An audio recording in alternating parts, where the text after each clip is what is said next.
And, of course, the other big story on Oscar night is who wore what on the red carpet. There was a little bit of everything from, well, you remember seeing Meryl Streep's gold dress. You can see Michelle Williams here in the red dress.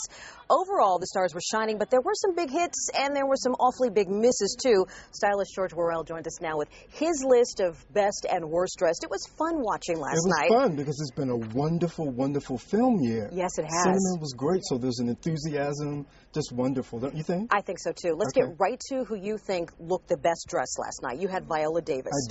I did. I love that she was, it's called style. It wasn't just the dress. She could feel it. She could wear it. She was where she wanted to be.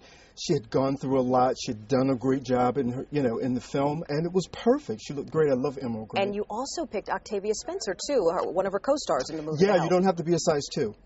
That's you can look fabulous. She looked wonderful. Everything was put together. It was her undergarments, everything that was supposed to look inside.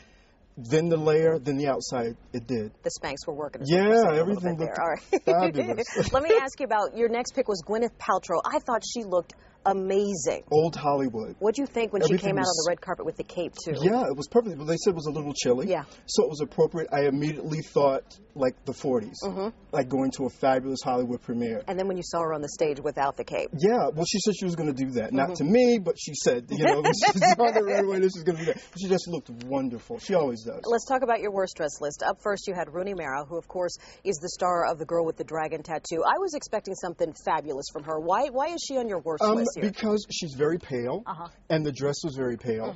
But also, too, it's attitude. She had been interviewed a couple times, and she was just, like, really, like, not nice.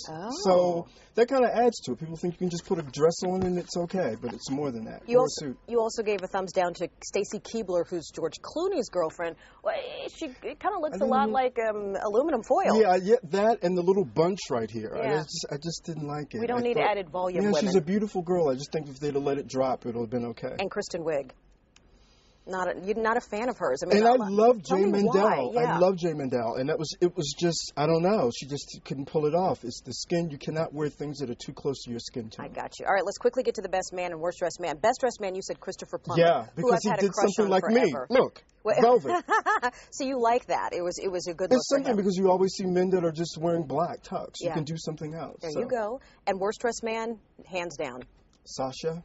I mean, what was he thinking? I mean, I know he came as his character, the dictator, but not a good look. Yeah, it was the Oscars. It was inappropriate, and then he dumped his ashes. Yeah, not good. Not nice. Yeah. Thanks so much for coming in. Thank for you. your I love you more than my luggage. And you should see his luggage. It's fabulous, too. George Worrell, thanks so much for coming in. We appreciate it. The Fox 5 weather app. Look 10 days ahead or hour by hour. View today's video forecast and radar that can pinpoint your neighborhood free at your App Store or Android Market.